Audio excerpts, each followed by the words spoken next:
น้องเพื่อนนายก10 นิ้วกราบก้มลงพระบาทลูกกราบลงพระบาททุกพระองค์เป็นทรงเจ้า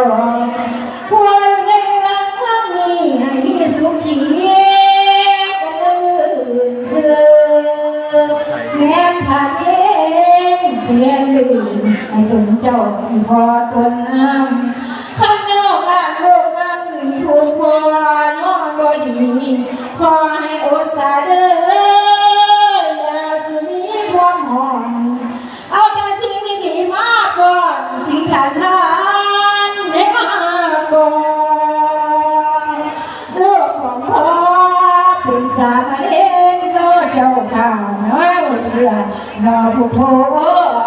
เพื่อนนายกมือ10 นิ้วปากกาความสอนใจเด้